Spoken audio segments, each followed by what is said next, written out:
Hello students, welcome to the business classes. आज का topic हमारा है मोल कॉन्सेप्ट, जो 11th का फर्स्ट टॉपिक है। मैंने इंट्रोडक्टरी वीडियो लेक्चर फर्स्ट में बताया था, जिसमें हमने केमिस्ट्री के कुछ इंट्रोडक्शंस बताए हैं। अब हम स्टार्ट करते हैं मोल कॉन्सेप्ट। ये इंपॉर्टेंट टॉपिक है आपके लिए। Now first of all we will define mole. Mole को कैसे define? What is mole? Mole क्या है और इसको सबसे पहले किसने यूज किया, इस वर्ड? तो मोल क्या है? एक्चुअली क्या है कि mole is a measurable quantity, measurable parameter which is basically used for atom, molecule और कंपाउंड। ये एक मेजरेबल पैरामीटर है जो कि एटम, मॉलिक्यूल या आयंस के लिए यूज किया जाता है। जैसे आप क्या करते हो, केला लेना हो तो आप कहते हो 1 दर्जन केले दे दीजिए, मतलब 12 केलों को क्या कहते हो, 1 दर्जन। 24 केले हैं, 2 दर्जन कहोगे। आपकी लेंथ की इकाई क्या होती है? Millimetre, centimetre, metre, kilometre. Volume आप लीटर, मिलीलीटर में नापते हो। ठीक उसी तरह यहां मोल जो है वो एटम्स, मॉलिक्यूल या आयंस के लिए है। इनकी क्या इकाई? इनको कैसे मेजर करोगे? How can you measure atoms, molecules और आयन? एटम, मॉलिक्यूल, आयन को कैसे measure? Avogadro's first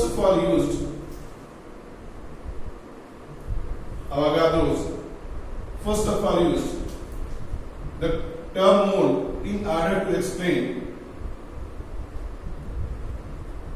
atom, molecule or ion. And he stated that the 6.023 into 10 to the power 23, this is a 1 mole. मतलब 6.023 into 10 to the power 23 एक मोल है। क्या है? इतने atoms एक मोल है, इतने मॉलिक्यूल एक मोल है, इतने आयंस एक मोल है, इतने इलेक्ट्रॉन एक मोल है, और ये इतने ही रुपए आपको दे दिए जाए तो वो भी एक मोल है। यानी 1 मोल मतलब 6.023 into 10 to the power 23। जैसे आप कहते हो 1 मीटर बराबर क्या होता है? 100 सेंटीमीटर। समझ में? यानी अब ये क्लियर है कि ये एक मोल में 6.023 into 10 to the power 23 होगा। क्लियर? अब यहां फिर प्रॉब्लम आई कि ये वैल्यू आई कहां से? इसको हम अवोगाड्रो नंबर यानी Na द्वारा रिप्रेजेंट करते हैं। ठीक है, ये वैल्यू आई कहां से? कहां से आपको पता चला कि 6.023 into 10 to the power 23 ही एक मोल है? कैसे पता चला? क्या करेंगे, कहां से वैल्यू आई? तो देखते हैं। This value is always obtained from carbon 12। Carbon 12 is taken as parameter. ये कार्बन 12 से ली गई है और कार्बन 12 को क्या लिया गया है? सैंपल, पैरामीटर लिया गया है मोल को डिफाइन करने के लिए। अब दो चीजें यहां पे आती हैं इंपॉर्टेंट। कार्बन 12 को ही क्यों लिया गया और 6.023 into 10 to the power 23 carbon 12 से कैसे रिलेटेड है? यानी कार्बन 12 ही क्यों लिया गया पैरामीटर के रूप में? तो उसके हमने यहां पे देखे हैं 3 रीजन। सबसे पहला तो ये है कार्बन 12 नेचुरली अबंडेंट, सबसे ज्यादा पाया जाने वाला एलिमेंट है। फिर दूसरी चीज ये है it is least reactive. Carbon 12 बहुत कम रिएक्टिव है। रिएक्टिव तो है लेकिन इसकी रिएक्टिविटी कंपैरेटिवली बहुत कम है। और तीसरा यह है कि atomic weight of carbon 12 is always obtained at complete number, यानी डिजिट जो इसकी होती है एटॉमिक वेट की लगभग कंप्लीट नंबर होती है। नहीं तो यही काम हम हाइड्रोजन से कर लेते, हाइड्रोजन 1 होता, लेकिन हाइड्रोजन का 1.0089 है तो इसलिए हम उसका यूज नहीं कर पाते। तो क्यों यूज करते हैं कार्बन 12 को, ये हमने आपको बताया। अब दूसरा सवाल यह है कि 6.023 into 10 to the power 23 कैसे कोरिलेट करता है कार्बन 12 को? तो देखिए, since 1.992346 into 10 to the power -23 gram carbon 12 बराबर क्या होगा? Carbon 12 is equal to 1 atom. एक एटम कार्बन 12 का मास कितना है? तो इसलिए हम 1 ग्राम की बात करें, 1 ग्राम की कार्बन 12 की बात करें तो ये हो जाएगा 1/1.992346 into 10⁻⁻23। इसलिए यदि हम 12 ग्राम कार्बन की बात करेंगे तो 12 ग्राम कार्बन क्या है? 1/1.992346 into 10⁻⁻23 into 10। ये हो गया हमारा।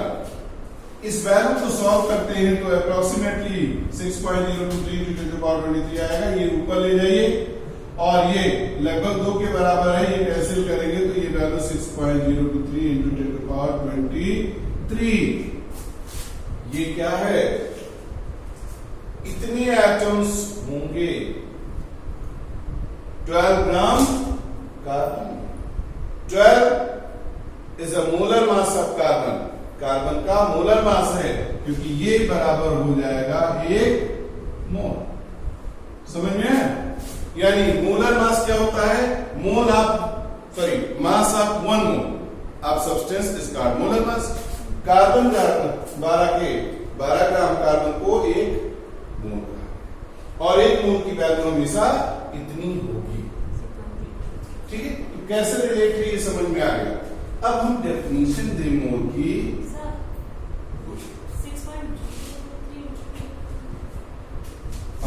6.023 into 10⁻23 होगा। अब यहाँ पे क्या है? नहीं, माइनस नहीं होगा, 23 यानी प्लस 23। अब यहाँ पे क्या है? देखिए मोल को कैसे डिफाइन करते हैं।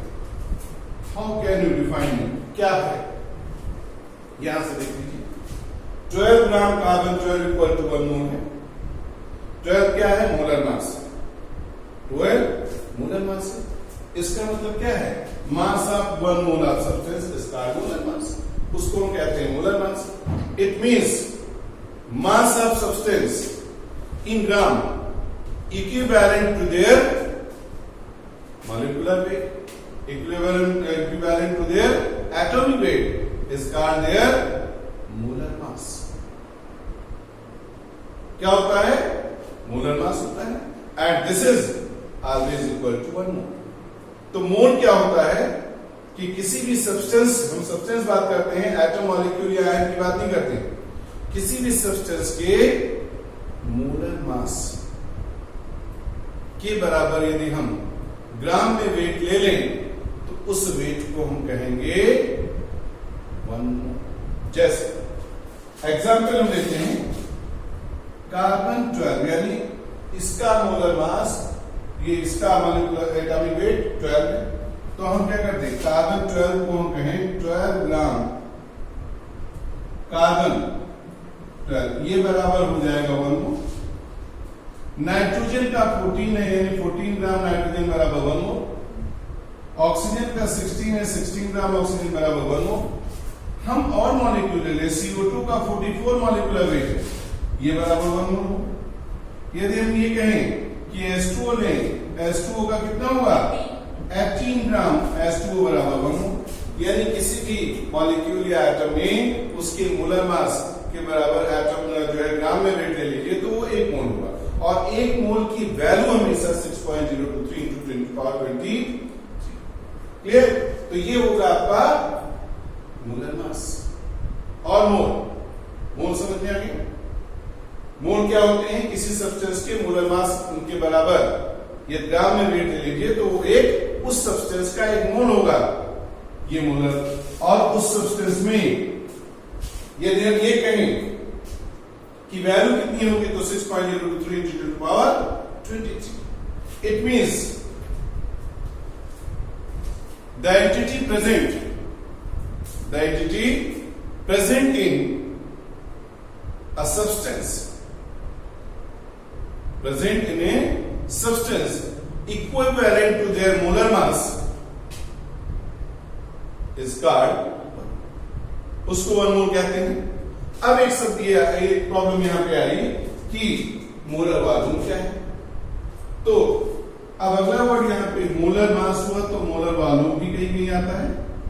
तो मोलर वॉल्यूम के लिए ये कहा गया कि volume of one mole is called molar volume at NTP, नाम है टेम्परेचर प्रेशर। मोलर वॉल्यूम, अब मोलर वॉल्यूम लिक्विड का ही होगा इज इक्वल टू 22.4 लीटर। ये 22.4 लीटर होगा, इसे हम मोलर वॉल्यूम कहते हैं। किसी भी सब्सटेंस का एक मोल ले लेंगे तो उसका वॉल्यूम हमेशा एनटीपी पे 22.4 लीटर होगा। क्लियर? अब एग्जांपल ले लेते हैं, समझ में आ जाएगा। जैसे मान लिया CO2 है। अब CO2 क्या है? Carbon dioxide. कार्बन डाइऑक्साइड का यदि हम 44 ग्राम ले लें तो 1 मोल हुआ, लेकिन उस 44 ग्राम का एनटीपी पर वॉल्यूम होगा 22.4 लीटर। क्लियर? वाटर ले लें, वाटर का 18 ग्राम ले लें, वाटर के 18 ग्राम का वॉल्यूम कितना होगा? 22.4। अमोनिया का 17 ग्राम अमोनिया का वॉल्यूम कितना होगा? Molar volume 22.4 22,400 millilitre. क्लियर? तो ये हो गया आपका मोलर वॉल्यूम, यानी मोल समझ में आ गया कि मोल किसे कहते हैं। अब हम आते हैं, ये मोल आपको समझ में आया, मोल की डेफिनेशन समझ में आ गई, मोल कैसे कोरिलेट करता है ये चीज आपको आ गई समझ में। अब हम आते हैं मोल के रिलेशंस देख लें थोड़ा सा।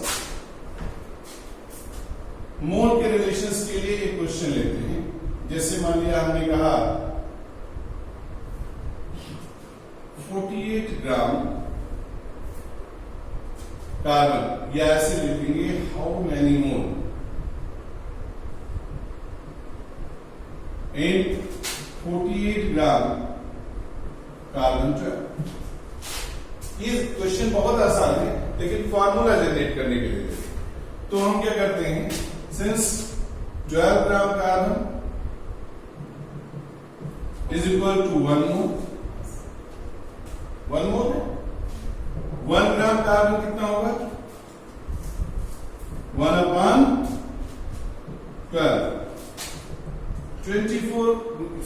48 ग्राम कितना हुआ?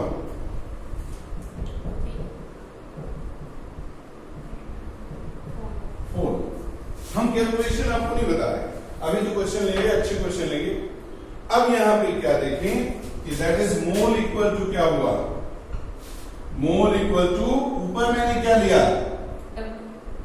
मैंने वेट लिया है 48 ग्राम, यानी वेट। वेट किसका लिया है? किसी भी पदार्थ का है, चाहे एटम हो चाहे molecule, mole of mole weight of substance. नीचे क्या लिया मैंने? 12 क्या है? कार्बन का मोलर मास है, इसलिए मोलर मास बोल रहे हैं क्योंकि एटम के केस में एटॉमिक वेट, मॉलिक्यूल के केस में मॉलिक्यूलर वेट। तो बार बार फॉर्मूला में लिखिए, मोलर मास लिख दीजिए, हो जाएगा मोलर मास, यानी N बराबर W/M। This is your relation. ये रिलेशन हो गया मोल का, N बराबर W/M। अब इसको कहां से कैसे यूज करोगे? क्वेश्चन दे रहे हैं, इस क्वेश्चन को देख लीजिए, ये एटम है, मॉलिक्यूल है, सब हो जाएगा। देखो क्वेश्चन देते हैं, हाउ मैनी मोल्स इन, अब इसमें ए है 9.8 ग्राम H2SO4, बी आपका है 6.3 ग्राम HNO3, 34 ग्राम NH3,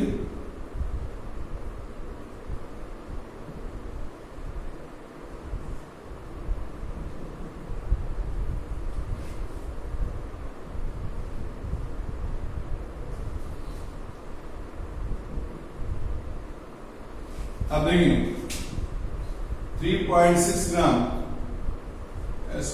ठीक है, इसमें निकालना है, कोई बात नहीं। हम कोई एक एग्जाम्पल ले लें, यहां देखो मैंने फर्स्ट एग्जाम्पल लिया इसको, इसका n बराबर w यानी n 9.8। फिर हम क्या करते हैं, SO4 का मॉलिक्यूलर वेट कितना होगा 98, तो 9.8 अपॉन 98 ये बराबर क्या होगा 0.1। क्लियर, ये क्वेश्चन होंगे। अब क्वेश्चन थोड़ा सा चेंज हो जाए, मान लिया how many atoms molecules in forming, कितने एटम्स या मॉलिक्यूल होंगे इनमें। हम दे रहे हैं क्वेश्चन, आपके पास है 24 ग्राम कार्बन 12, ठीक है 24 ग्राम कार्बन 12, 32 ग्राम ऑक्सीजन 16 और 180 ग्राम ग्लूकोज। फिर हमने लिया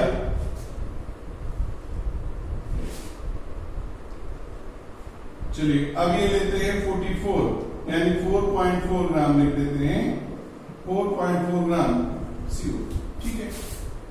अब यहां पे क्या करना है, हमें मोल नहीं निकालना है, मोल तो ऊपर वाले में था, एटम्स कितने होंगे और मॉलिक्यूल कितने, तो कोई फॉर्मूला तो हमें जनरेट करना पड़ेगा। सबसे पहले तो फॉर्मूला हमने निकाला, क्या करते हैं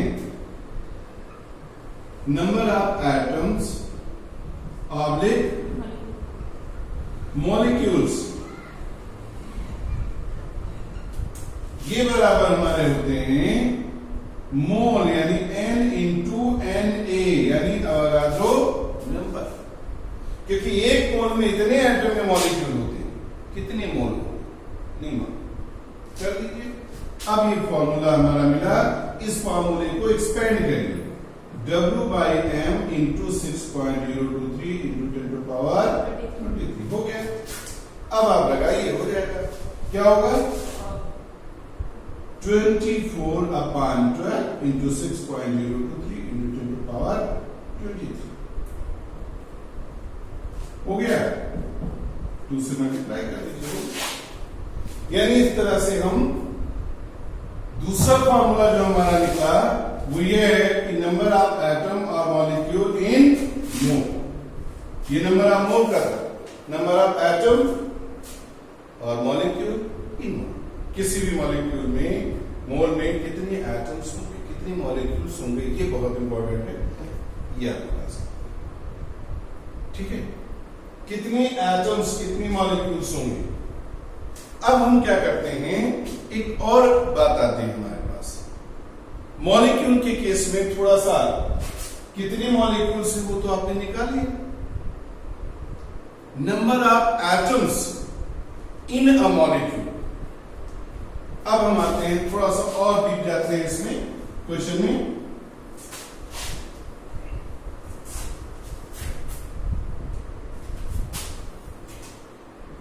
टोटल नंबर ऑफ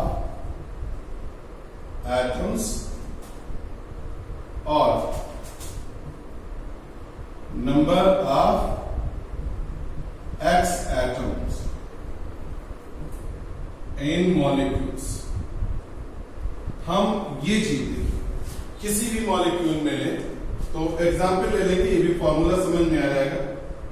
हम ये कहते हैं कि 32 ग्राम CH4 है, ठीक है, और हम ये कहते हैं इसमें 3 चीजें निकालने के लिए आपसे, क्या है नंबर ऑफ कार्बन एटम कितने होंगे, ठीक है, कितने होंगे, नंबर ऑफ हाइड्रोजन एटम कितने होंगे, और टोटल नंबर ऑफ एटम्स कितने होंगे। ये तीन रिलेशन इसमें निकल सकता है। तो हम देखते हैं number of atoms. Number of atoms बराबर होगा, क्या होगा यहां पे mole into Na into x. X क्या है? Number of atom in a one molecule और number of particular atom in one molecule. ये क्या है? एक्स क्या है? नंबर ऑफ एटम्स, ध्यान दीजिएगा, और number of x atoms.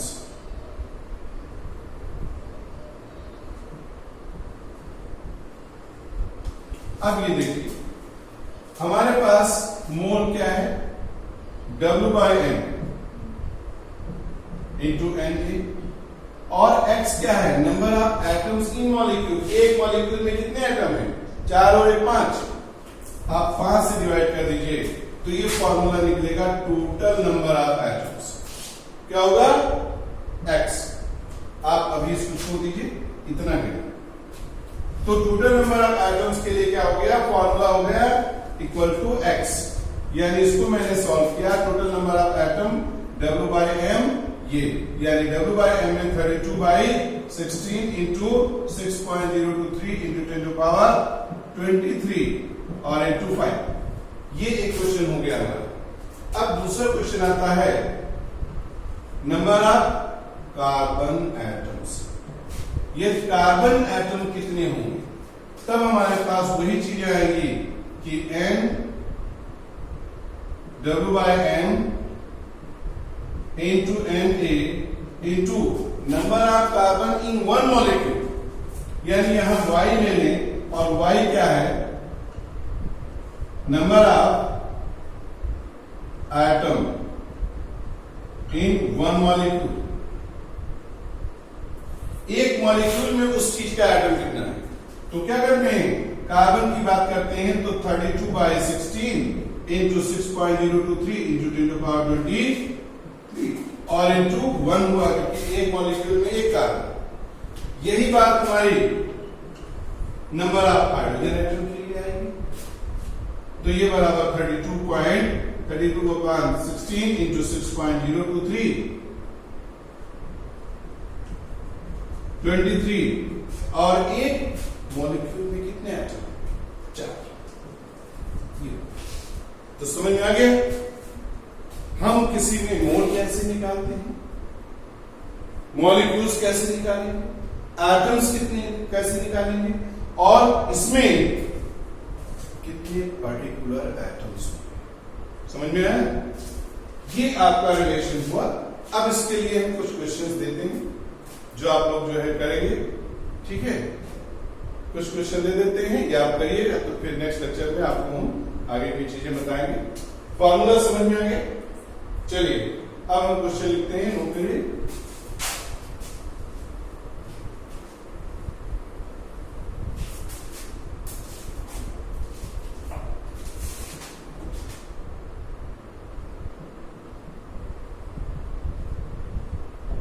Calculate number of atoms in following। Number of atom निकालना है आपको। ठीक है, कर दीजिए, कोई दिक्कत नहीं है। अब हम लेते हैं फर्स्ट, सेकेंड, थर्ड और फोर्थ। कुछ ही क्वेश्चन दे देते हैं, ज्यादा नहीं। 10 ग्राम बोरान एटम,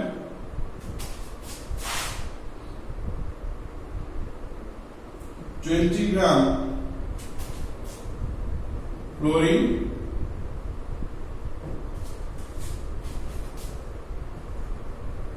26 ग्राम सोडियम, 24 ग्राम मैग्नीशियम। अब आते हैं क्वेश्चन 5 पे। अगला क्वेश्चन देते हैं, calculate the number of atoms. Calculate the total number of atoms in following. Calculate total number of atoms. So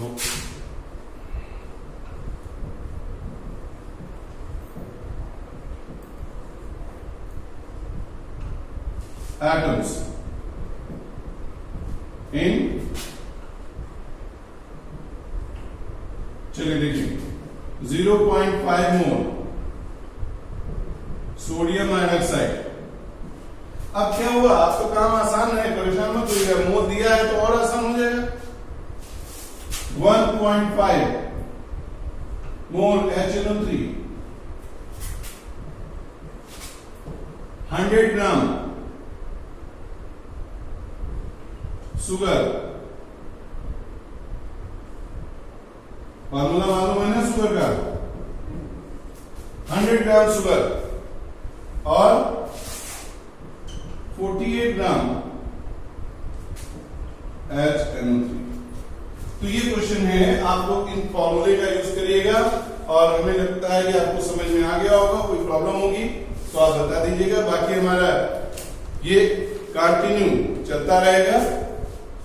आपको वीडियोस फ्री मिलते रहेंगे, उसके बाद भी और भी कोई डिटेल जानकारी है तो आप जो है उसमें कमेंट कर सकते हैं और वेबसाइट पे देख सकते हैं कृष्णा कॉन्सेप्ट गोंडा.in पे, वहां पे आप जाइएगा, उस पे आपको डिटेल मिल जाएगा और वहां पे हमारा ऐप भी मिल जाएगा जिसपे आपको ये सारे मटेरियल्स मिल जाएंगे। ठीक है, तो इसके लिए करते रहिए, बाकी आप चैनल को सब्सक्राइब करिए, इससे वीडियोस आपके लगातार मिलते रहेंगे और नेक्स्ट लेक्चर पे मिलते हैं जिसमें हम आपके आउट की कैलकुलेशंस कराएंगे और इसको कंटिन्यू रखेंगे लिमिटिंग रिएक्शन के साथ।